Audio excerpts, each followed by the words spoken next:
The city of Istanbul, once Constantinople, and before that the legendary Byzantium, lies at the crossroads of Europe and Asia. Half a millennium ago, it was the capital of the largest empire since the fall of Rome. So visiting Istanbul, which was the first and the last city that we went to, including the Hagia Sofia and the Sultan Ahmet masjid, called the Blue Mosque. Very interesting experiences because these are amongst the most frequented tourist gatherings, but there are still active mosques. Like you see tourists taking selfies at the same time that congregational prayer is occurring. And this right here was one of my most favorite parts of the trip, doing Jamaat prayer in the Hagia Sofia.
And as you can see, I spoke a little or tried to, but the audio wasn't connecting on the importance of prayer, something I touched on in my lecture right here.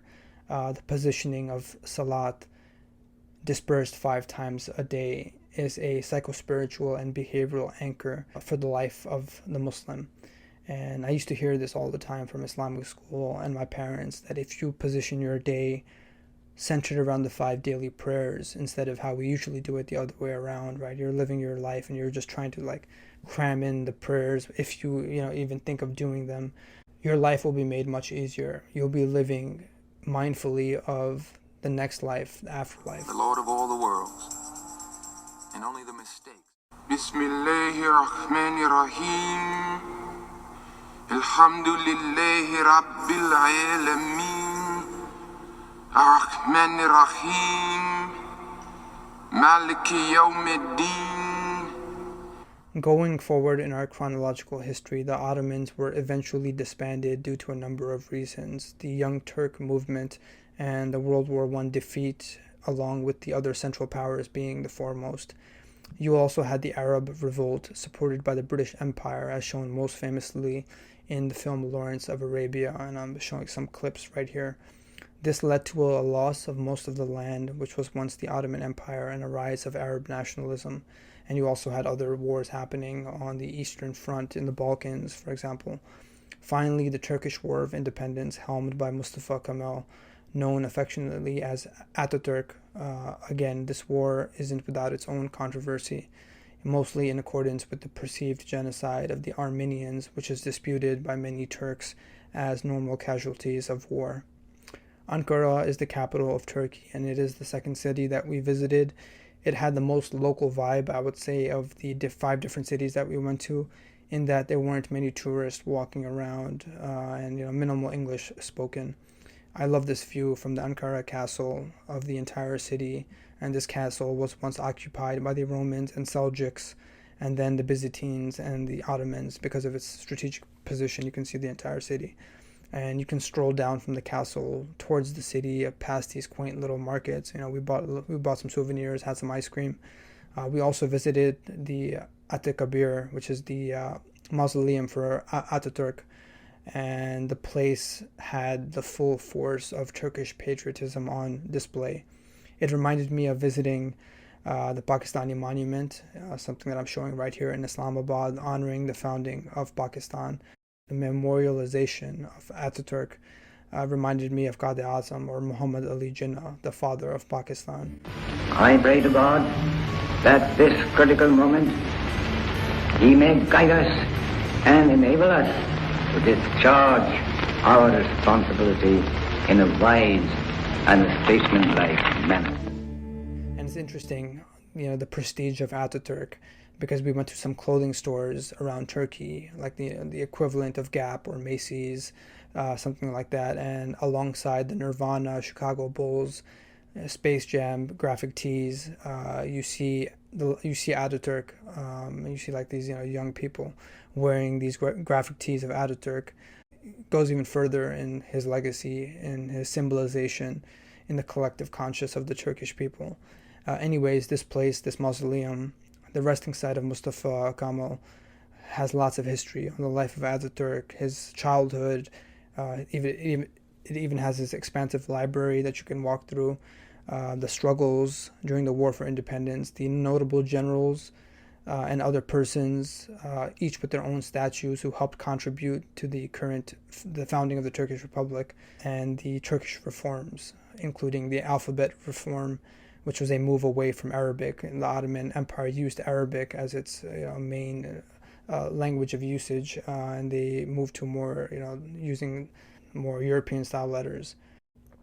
A closing down of madrasas and Sufi dervishes, and the reason they have a description on why these different reformations happened, and the description said that Ataturk really wanted to consolidate a Turkish identity, and each of these Sufi lodges, these Sufi tariqas, they were each practicing their own distinct school of Islam. And in any birth of a nation, you need solidarity from a collective, in a collective approach. So these were shut down, and you had a mass education of the people, using a more secular standard of education. Zaferden sonra hükümet şekli cumhuriyet olacak. Padişah ve hanedan hakkında zamanı geldiğinde gereken işlem yapılacaktır. Bu 2. 3. Kadınlarda çarşaf kaldırılacaktır. 5. Latin harfleri kabul edilecektir. Artık yeter paşam. Daha fazlasını yazmayı kalbim götürmeyecek. Paşam, bütün bunların olacağına gerçekten inanıyor musunuz? Hiç şüpheniz olmasın. Önemli olan insanları yeni fikirlere alıştırabilmekte. And as you walk around the mausoleum, you have this super patriotic anthem playing in the background, and these different displays of war that I'm showing right here. I visited Washington, D.C. last year, and it had the same parallels. Whatever the real history even is, it is secondary to the story being told. The narrative is more important than anything because it points these transcendent values that we love and that we hope is entrenched into the citizens of the nation, right?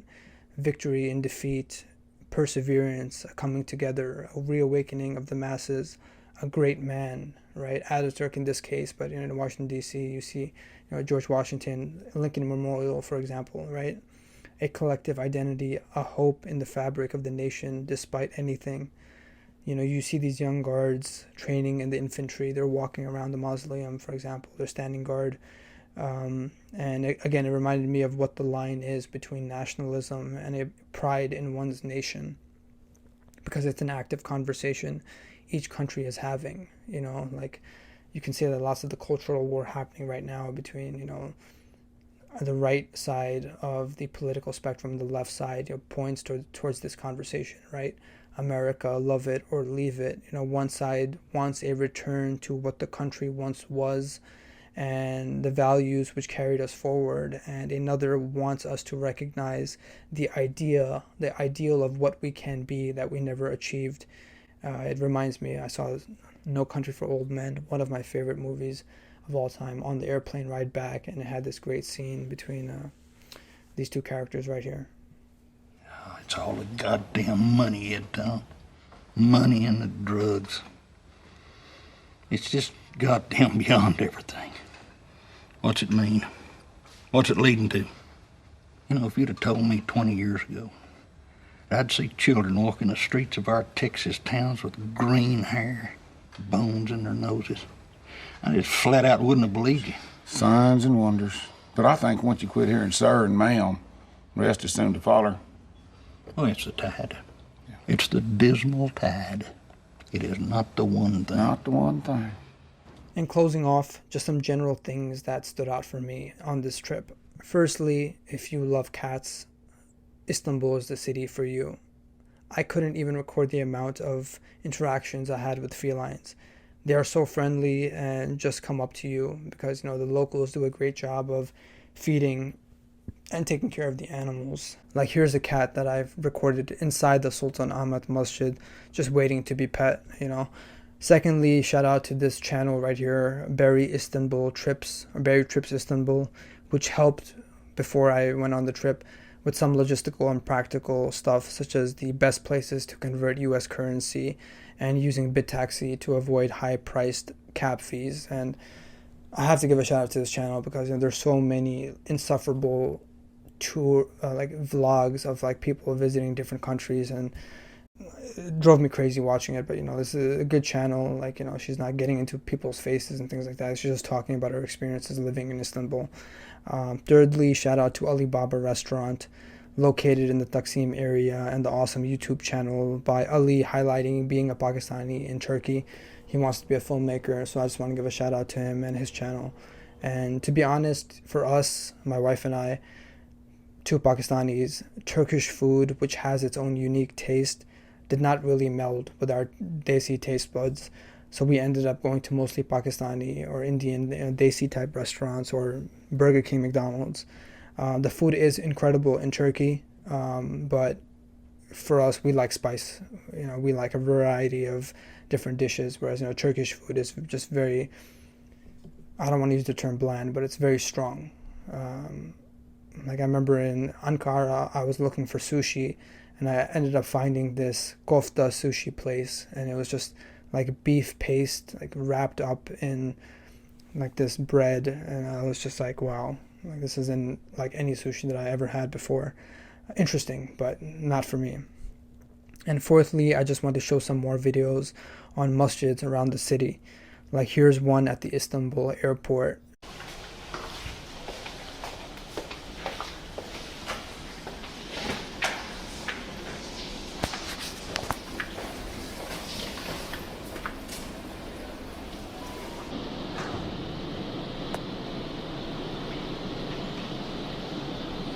And another in a park. I recorded this entire thing because it was just so awesome, just being in this busy park, and there's a water spout where you can perform ablution, perform wudu, and then just walk to this clean, spacious masjid right in the middle of the park to perform prayer. And you also have the call to prayer that happens, and people will lower the music that's happening for the 2 minutes needed for the call to prayer.